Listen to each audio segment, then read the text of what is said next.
for you, Larry, are they 365 or do they Yes. work on they are 365? Yeah. Okay. And anybody that's not 365, I need to know because we're moving them to 365. I'm pretty sure we've got everybody, but in my very in-depth 3 weeks here, I could have possibly missed someone.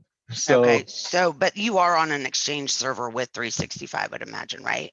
yeah, we have an intermediate Exchange server that, but we're all on the cloud. We're cloud-based.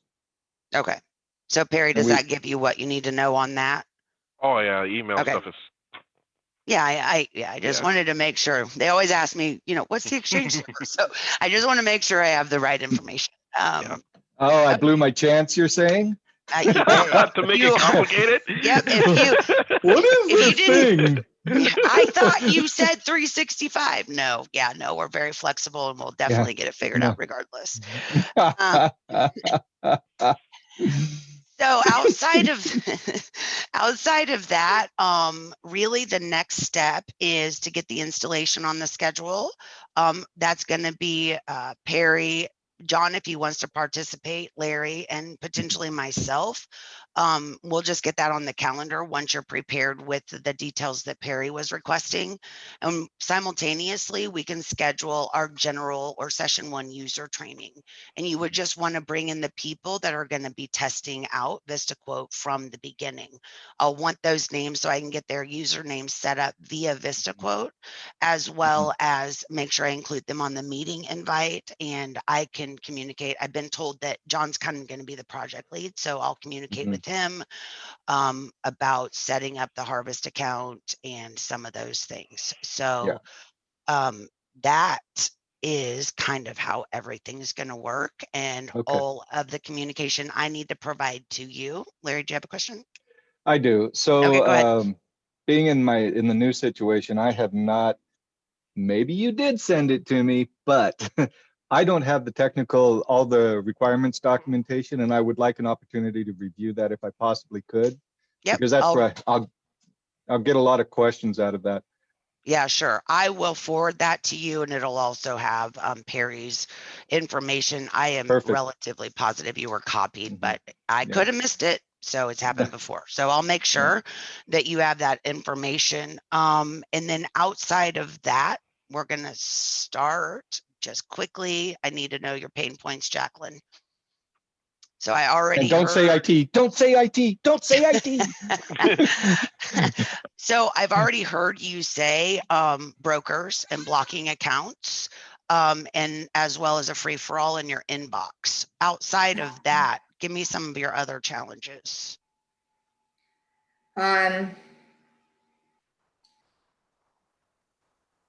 Duplicate quotes. Yes, duplicate quotes, and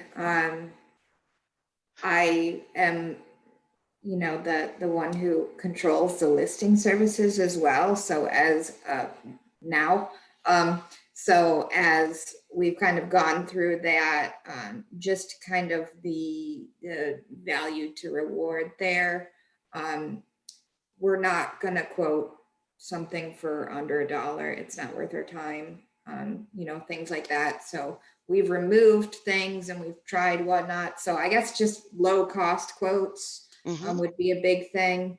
I don't know how you all would do that. I have one that I remember hearing, Jacqueline, and you correct me if I'm wrong. But they also said that some customers will send in multiple quotes because they know that one of those quotes will be lower than the others. Absolutely. They will play us against each other. Yeah. Right. And are they sending them, I would assume, multiple through one listing services, or are you getting bombarded from 5 listing services where they've just looked up the part, checked all, and hit quotes from, 3 different listing services? So you're seeing duplicates there as well from incoming. From what I understand, they'll do multiple throughout the day. Uh-huh. So they'll ping the same part multiple times throughout the day, as well as really what I see is it coming in on more than one listing service. Yeah, mostly. So we only do 4 listing services at the moment. And we see it coming in from Partspace and ILS back to back a lot. As well as they'll, grab the email address and then send a personal email with, hey, I'd like these 6 parts. Yeah. So that's definitely a pain point. We are getting our quoting together to be a little bit more streamlined.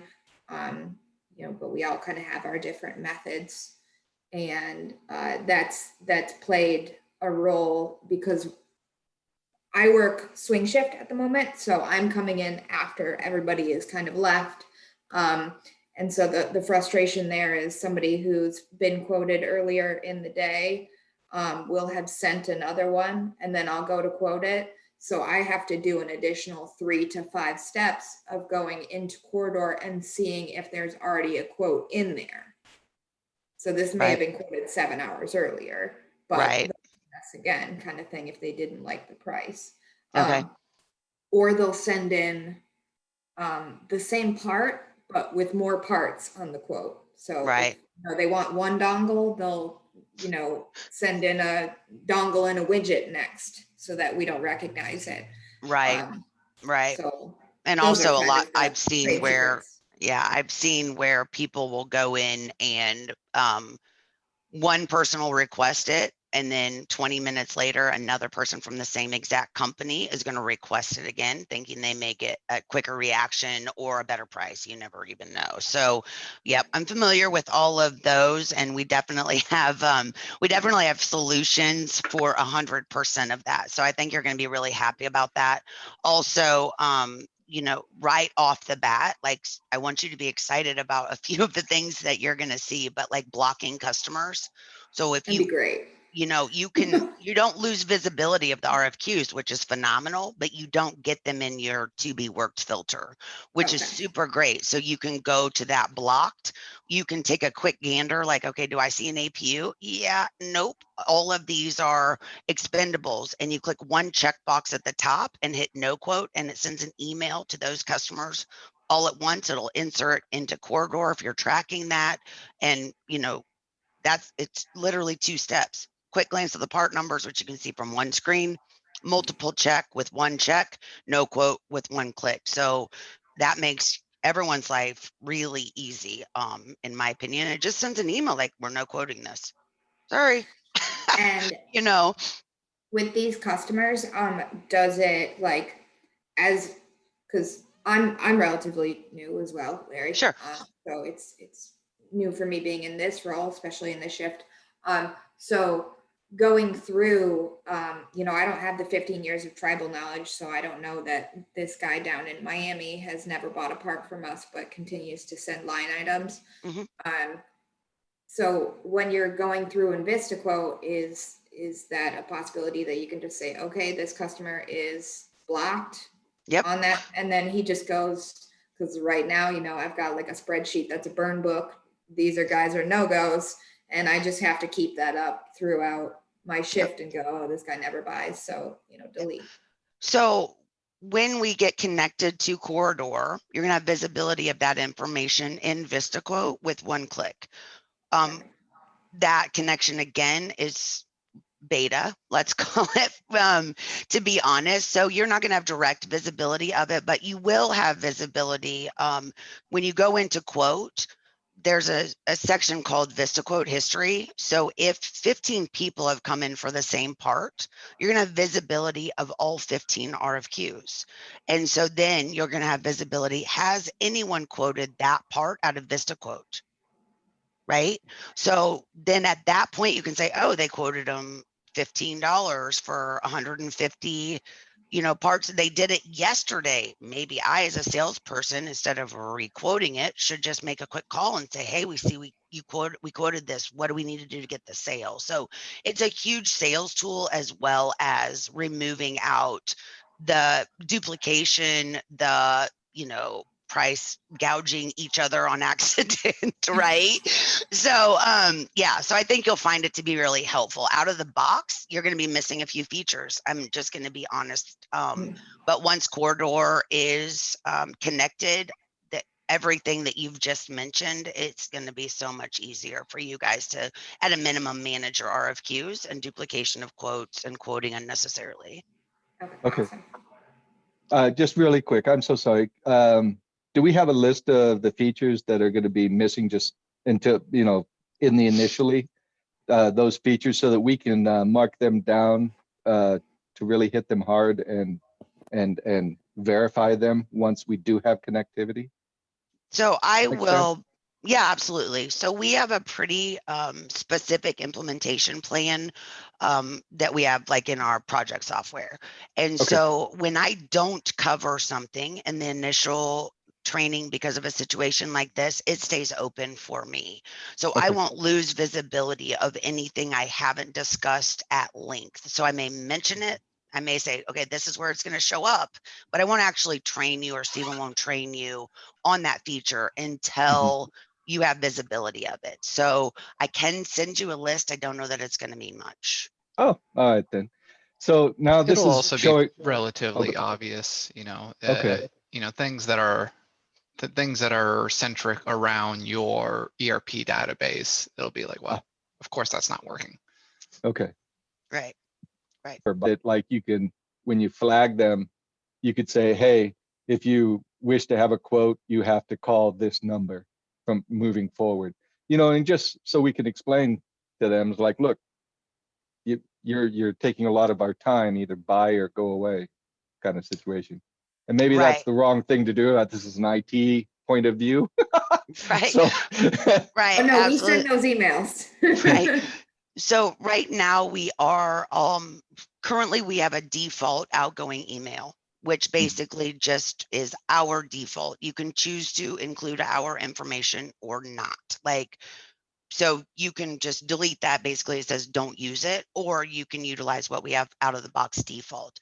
They're currently working on developing the ability to customize your email body so that you could have more than one email body associated to your account.